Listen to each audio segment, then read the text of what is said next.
Oke, tapi apa yang kemudian menjadi keyakinan Anda dan juga bersama rekan-rekan yang lain begitu yang juga kemarin juga sudah memenuhi undangan klarifikasi kalau ini ada yang apa ya dalam tanda kutip dugaan seperti tuduhan Anda begitu ya, ada yang tidak beres begitu ya? Iya, karena nggak beresnya begini.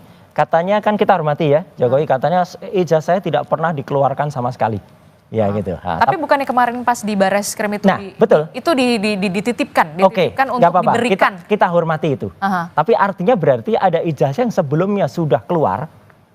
Itu kan berarti kan bukan itu ijazahnya, katanya kan gitu.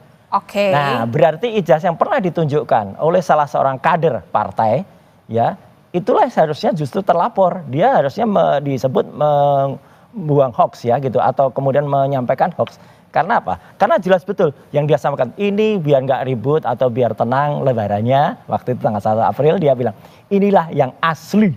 Itu dia bilang. Begitu dia bilang yang asli dan ternyata disebut itu bukan yang asli. Dr. Rismond, Dr. Roy, Dr. Tifa menganalisis yang salah. Lah berarti orang yang memastikan yang itu yang asli itu harusnya diperiksa dulu. Dan dialah sebenarnya bisa kena di dalam pasal 32 dan 35 Undang-Undang ITE. Kami ini kan tidak melakukan apapun terhadap ijazah itu. Tidak menambah, tidak mengubah, nggak nambahin kacamata gitu ya. Kemudian tidak mengubah font gitu ya. Nah, tapi kalau pasal itu ditancapkan, itu yang nanti mungkin harus dipertanyakan oleh semuanya gitu ya. Kenapa sebuah pasal yang harusnya dikenakan pada kader PSI itu, yang dia menampilkan, membuat asli sesuatu yang sebenarnya tidak asli, katanya begitu. Itulah yang malah tidak kena. Justru kita yang sama sekali kita tidak menyentuh alat bukti elektroniknya, itu mau dikenakan dan itu kan tujuannya agar sanksi pidana yang sangat gede gitu ya, 8 tahun, 12 tahun itu bisa jadi alasan untuk nanti melakukan tindakan lebih jauh. Tapi nggak apa-apa lah, sekali lagi biar masyarakat melihat ini. Jadi makanya saya datang, bahkan diundang Kompas TV pun pada saat-saat yang orang bilang, oh saatnya kritis banget Mas itu, waktunya mepet gitu. Enggak, saya hormati media seperti Kompas TV dan juga media yang lain termasuk podcast. Kayak podcast Sentana kemarin dan podcast yang lain kayak Abraham Samad, podcast Diskursus, podcast Forum gitu ya. Untuk kemudian menyampaikan ini kepada masyarakat dan podcast-podcast ini adalah selaku pilar keempat dari demokrasi. Oke. Gitu. Mereka hanya menyampaikan informasi yang seharusnya diketahui oleh masyarakat, termasuk Bu Mega. Kalau Bu Mega misalnya tahu itu sudah ditayangkan, ya sudah selesai gitu loh. Tapi bagaimana respon Anda ketika kemarin adik ipar Jokowi kemudian membawa itu ke Bareskrim begitu, kemudian apakah Anda juga punya keyakinan kuat tentang apa yang sudah Anda katakan pada Oke, kita hormati semua. Jadi bahwa Pak Wahyudi atau siapa gitu namanya kemarin adik ipar atau adiknya Iriana itu bawa, meskipun itu agak lucu gitu. Artinya kan harusnya dia itu dipanggil gitu ya. Dipanggil kemudian ada proses penyitaan gitu. Ini kan kemarin hanya ditunjukkan ketika dia datang. Tapi oke lah, itu kita hormati semua. Kalau moga-moga tadi Bareskrim kemudian nanti dalam platformnya itu meneliti itu. Tapi menarik kemudian pendapat dari Prof. Hipnu juga gitu di Kompas beberapa waktu yang lalu. Kalau kemudian itu nanti akan disandingkan atau harus ada misalnya harus ada pembanding gitu. Saya pernah menyatakan pembanding sebaiknya yang netral dari luar. Kalaupun tidak, ijazah itu harus bisa ditampilkan oleh lapor. Misalnya ya, ditolak nggak usah ada pembanding. Oke, tapi ijazah itu kan diperiksa oleh lapor. Supaya jelas, ijazah itu harus tampilkan. Kemudian keterangan dari lapor tidak boleh hanya berubah satu kalimat saja. Misalnya yang otentik atau identik. Mbak pernah nggak? Misalnya kita diperiksa kesehatan. Ya. Pemeriksaan dari lab manapun kan jelas misalnya SGPT berapa, SGOT berapa, jelas detail kan. Kan kita nggak mau terima aja misalnya Anda sehat gitu. Sehatnya kenapa gitu atau Anda kurang sehat. Nah, situ jadi nanti terperinci. Harus terperinci kertasnya terbuat apa, nanti hasil carbon datingnya kayak apa. Tinta setidaknya ada 5 tinta di situ. Tinta pertama itu tinta cetaknya menuliskan ijazah, kemudian telah diberikan bla bla bla bla, kemudian nama cetak itu. Kemudian tinta yang kedua itu tinta nuliskan nama ya oleh si penulis nama. Itu juga tintanya beda. Tinta ketiga itu adalah tinta tanda tangan tanda tangan rektor dan juga tanda tangan dekan. Itu tintanya pasti lain-lain. Tinta yang keempat, tinta yang kemudian untuk logo UGM yang sifatnya itu adalah warnanya emas gitu ya. Nah, tinta selanjutnya adalah tinta berupa cap dari fakultas yang ada. Nah, itu harus ada keterangannya masing-masing. Tinta terbuat dari apa namanya, kimianya apa, unsurnya apa saja. Kalau tidak serinci itu, ya kalau kemudian tidak ada pembanding, ya masyarakat akan menilai ini pemeriksaan lab 4 kok kayak gini gitu, kok abal-abal gitu loh. Tapi kalau itu ada, saya hormati lab 4 ya gitu, dan biarkan itu akan menjadi diskursus di masyarakat. Iya, halo teman-teman, kembali bersama saya di channel ini. Salam inspirasi, salam NKRI, harga mati. Ya, bersama saya di channel Indonesia 2045 yang membahas seputar politik, pendidikan, hingga budaya.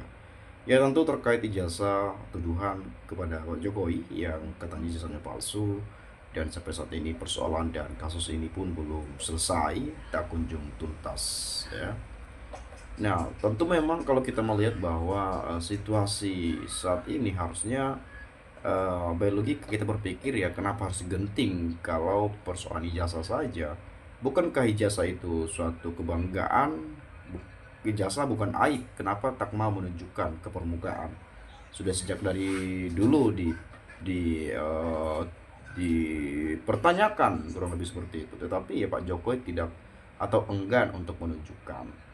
Dan sekarang ya keadaan ini genting dan masuk pada ranah hukum, dan proses sidang pengadilan pun telah dilakukan dan berbagai para saksi telah dihadirkan, dan termasuk UGM ada yang menggugat, dan meskipun UGM telah mengklarifikasi bahwa Pak Jokowi pernah berkuliah di sana.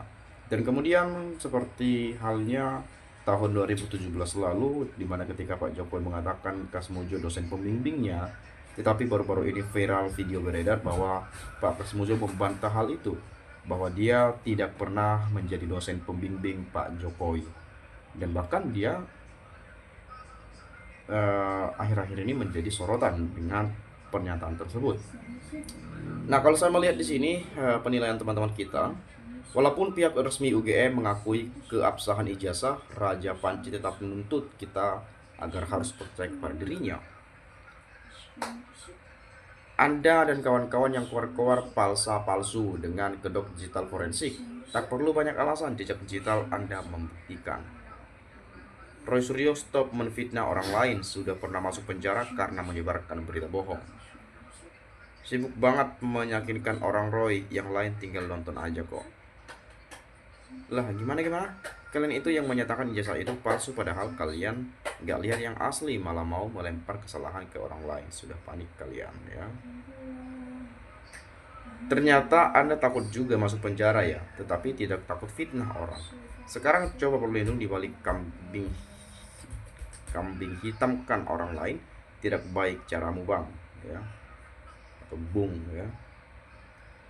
Piero Suryo ngapain lempar batu sembunyi tangan? Lagian kader partai PSI kan nggak keluar-keluar. Ente dan gerombolannya yang sudah bikin gaduh sekarang mulai terkelit. Roy mulai stres. Nah, ya. Udah kena mental, bingung sudah, makan omongan sendiri. Ngegonggong tapi mau cuci tangan. Rakyat Indonesia sudah pintar, makanya kami menertawakan kalian, gerombolan dagelan politik. Cari apa nih, Skapegut ya, ahli forensik tentu tahu kalau file digital tidak bisa dijadikan alat pemeriksaan, tetapi Rismond dan kawan-kawan tetap saja membuat hoax dengan bahan yang keasliannya hanya berdasar. Katanya sekarang si pengunggah jadi yang disalahkan. Memangnya bisa? Kalaupun bisa, silakan gugat si pengunggah di sidang yang lain, tetapi sidang Pak Jokowi, Rismond, RS, dan kawan-kawan tetap harus mempertanggungjawabkan kegoblokannya dengan secara sengaja mempercayai unggahan yang tidak layak diuji. Nah, ini yang sebetulnya sering sekali menjadi sebuah pertanyaan bagi saya sendiri, dan kemudian saya bahas juga gitu ya. Nah, ketika kita melihat ada yang mengatakan, ada yang menuduh itu palsu, padahal sebetulnya ijazah yang asli yang dipegang Pak Jokowi tak pernah muncul ke permukaan. Bagaimana seseorang menuduhkan itu bisa palsu? Dan kemudian kepada Pak Jokowi misalnya, ketika ada yang mengatakan ijazah Pak Jokowi asli dan lain sebagainya, dan bagaimana bisa mereka tahu asli sedangkan mereka pun tidak melihat? Dan kalau misalnya kepada Pak Jokowi itu sendiri merasa terhina, merasa direndahkan dan lain sebagainya, ya tentu jangan disalahkan juga masyarakat Indonesia tentunya dalam mempersoalkan hal ini, karena mereka ingin mencari tahu kebenaran yang ada. Tentu kalau Pak Jokowi seandainya sedari dulu menunjukkan bahwa dia memiliki ijazah, karena saya rasa ijazah itu bukan aib, itu suatu kebanggaan bahwa kita punya lulusan sarjana, kita punya pendidikan, kita lulus dari universitas ternama di Indonesia, tunjukkan saja, gitu ya. Dan ini kita tidak bisa membenarkan pihak-pihak tertentu, pihak-pihak lain, dan kita harus fair juga mengatakan itu di sini.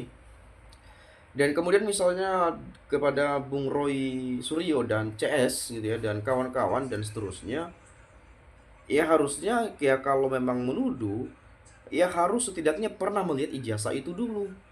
Dilihat ijazahnya, oh ini palsu nih. Nah gitu kira-kira. Baru nanti diuji digital forensik. Nggak pernah lebih seperti itu. Ini disebut palsu, tetapi yang tersebar di Google ya bisa memang palsu, atau juga itu fotokopian gitu ya, atau mungkin hanya sekedar ini itu dan lain-lain, barangkali bisa diedit dan lain seterusnya, kan kita nggak tahu juga siapa dalangnya itu gitu ya. Nah mungkin teman-teman punya pendapat lain, bolehlah silahkan sampaikan di video ini. Itu saja dari saya, terima kasih saya ucapkan, salam inspirasi, salam NKRI harga mati.